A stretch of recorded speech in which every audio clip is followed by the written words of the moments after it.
दोस्तों, इस फिल्म की कहानी शुरू होती है दो लड़कियों से जिनका नाम पेटुला और टिल्डा होता है। ये दोनों ही एक स्ट्रगलिंग आर्टिस्ट होती है और अपने खर्चे के लिए कभी कभार ड्रग्स की स्मगलिंग भी किया करती थी। एक दिन जब वे न्यूयॉर्क में अपने अपार्टमेंट में ड्रग्स के पैकेट की काउंटिंग कर रही होती है, तभी वहाँ पुलिस आ जाती है, जिसके बाद न चाहते हुए भी पेटुला और टिल्डा को अपना सारा सामान छोड़कर वहाँ से भागना पड़ता है। पुलिस इन दोनों को वांटेड क्रिमिनल बना देती है। शहर में हर तरफ इनके पोस्टर टंग जाती है। इसलिए अब ये दोनों दूसरे शहर जाने के लिए एक ट्रेन में चढ़ती है। ट्रेन में टिल्डा जहाँ बैठकर मैगजीन पढ़ने लगती है, वहीं पेटुला अपना फोन लेकर बाथरूम में चली जाती है और अपने ड्रग सप्लायर कोको को कॉल करके पुलिस वाली सारी घटना उसे बताती है। जिसके बाद कोको पेटुला को धमकाते हुए कहता है, मैं तुम दोनों को 48 घंटे का समय दे रहा हूँ, मुझे अपने ड्रग्स के पैसे चाहिए। यहाँ अभी पेटुला कोको से बात कर रही होती है, तभी वहाँ ट्रेन का टीसी आकर बाथरूम का दरवाजा पीटने लगता है। अब पेटुला बाथरूम का दरवाजा खोलती है। यहाँ टीसी उससे ट्रेन की टिकट मांगता है, जिस पर पेटुला टीसी को रिझाते हुए कहती है, मेरे पास टिकट तो नहीं है, लेकिन मैं तुम्हें जन्नत दिखा सकती हूँ। अब टीसी पेटुला के साथ बाथरूम में जमकर जन्नत के मजे लेता है।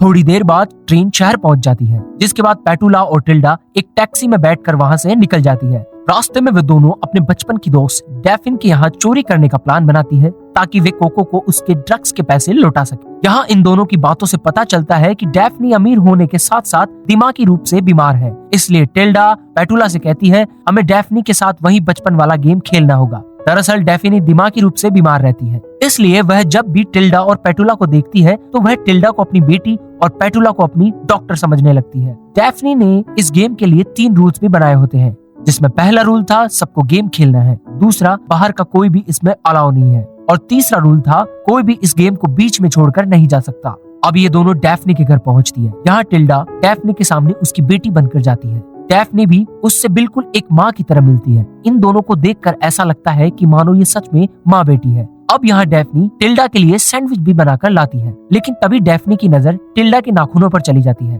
जिसके बाद डैफनी टिल्डा का हाथ पकड़कर कहती है, तुम्हारे नाखून बड़े होने के साथ साथ बहुत ही ज्यादा गंदे हैं। यहाँ डैफनी टिल्डा के नाखूनों को काटने जाती है, लेकिन टिल्डा उसे ऐसा करने से रोकती है, जिस पर डैफनी को गुस्सा आ जाता है और वह कैंची से टिल्डा के नाखूनों को काटने की कोशिश करती है।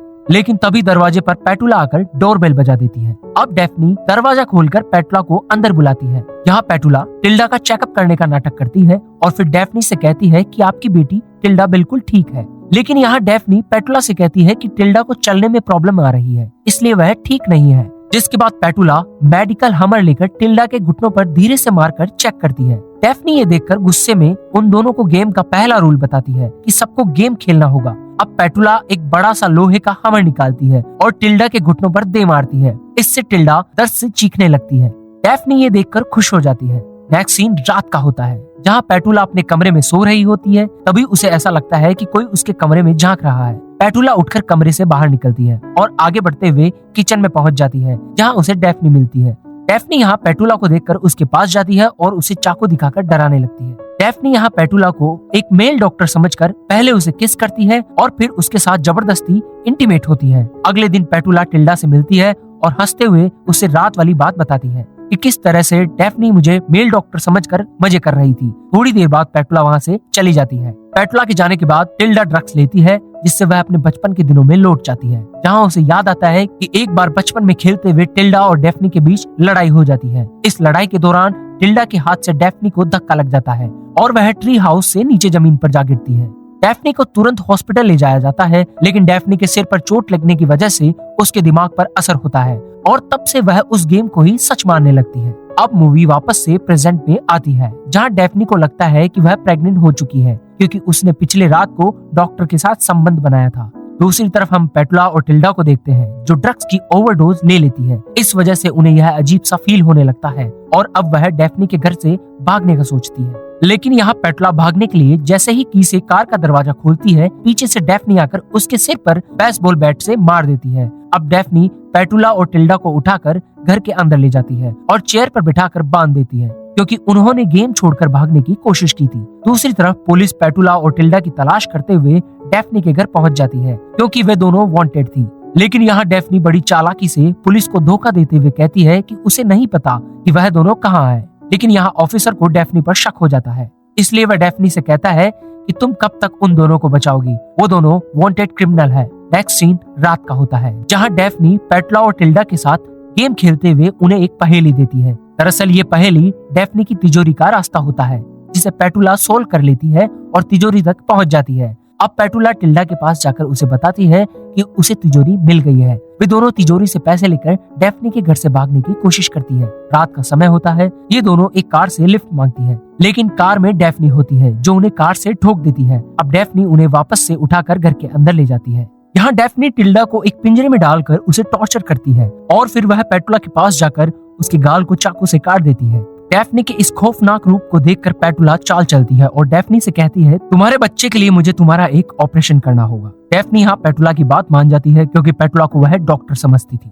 रात को ऑपरेशन करने के लिए पेटुला और टिल्डा डेफनी को बेहोश कर देती है। यहाँ पे वे दोनों डेफनी को मारने वाली होती है, लेकिन तभी वहाँ वो पुलिस ऑफिसर आ जाता है और उन पर गन पॉइंट कर देता है। यहाँ ऑफिसर उन दोनों को अरेस्ट करने वाला होता है, तभी डेफनी उठ जाती है और ऑफिसर पर हमला कर देती है। टिल्डा भी यहाँ ऑफिसर पर हमला करती है, जिससे उसके शरीर के टुकड़े हो जाते हैं। पेटुला ये सब देखकर डर जाती है और रोने लगती है। अब डेफनी पेटुला को उजाड़ देते हुए उसे ऑफिसर पर हमला करने के लिए कहती है। दोस्तों, यहाँ मूवी में जो सीन दिखाया जाता है वह काफी ज्यादा दर्दनाक होता है।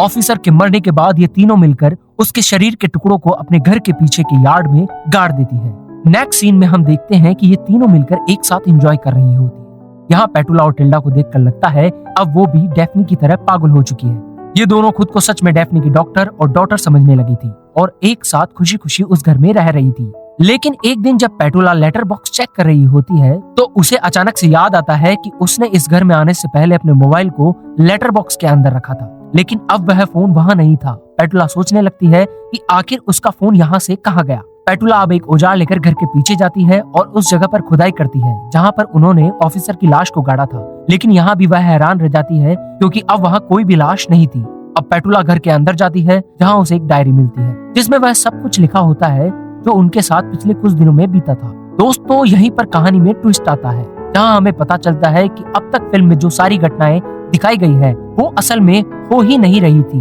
बल्कि ये सारी कहानी सिर्फ पेटुला के दिमाग में चल रही थी। अब यहाँ डेफनी पेटुला के पास आती है और उससे कहती है, मुझे ये जानकर खुशी हुई कि तुम्हें असलियत का पता चल गया।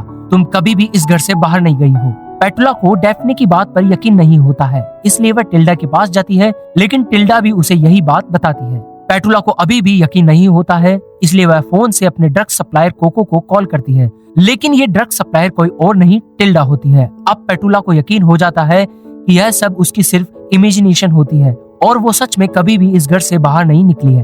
दोस्तों, अब यहाँ पर हम कुछ खिलौनों को देखते हैं, जो कि एक ट्रेन, एक पुलिस कार और 3 डॉल होती है, जिससे हम व्यूवर्स को समझ में आ जाता है कि अब तक मूवी में हमने जो कुछ भी देखा वो सारी कहानी पेटुला के दिमाग की उपज थी। अब ये तीनों एक साथ मिलकर बाथटब के अंदर जाती है और सुसाइड करने का नाटक करती है, ताकि ये अपना गेम फिर से स्टार्ट कर सके। दोस्तों, अब हम मूवी में कुछ साल बाद का समय देखते हैं, जहाँ डेफनी बूढ़ी हो चुकी होती है, लेकिन टिल्डा अभी भी उसे माँ कहकर बुला रही होती है, और यहीं पर इस मूवी का दी एंड हो जाता है। दरअसल दोस्तों, इस फिल्म की कहानी में ये तीनों लड़कियां एक गेम खेलती थी, जिसमें ये माँ, बेटी और डॉक्टर बनती है।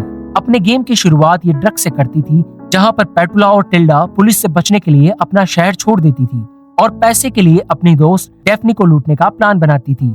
फिर इन्हें एक पुलिस वाला पकड़ने आता था, जिसे मारकर ये यार्ड में गाड़ देती थी, और फिर अंत में यह तीनों सुसाइड करने का नाटक करती थी, जिसके बाद इनका गेम फिर से शुरू हो जाता था। दोस्तों, इस मूवी में जो कुछ भी दिखाया गया है वह बस इनका गेम होता है। फिल्म की कहानी अच्छी लगी हो तो वीडियो को लाइक, कमेंट और शेयर जरूर करें। और अगर अब तक आपने हमारे चैनल अक्टूबर सिनेमा को सब्सक्राइब नहीं किया तो सब्सक्राइब करके बेल आइकन को प्रेस कर दें। Thanks for watching.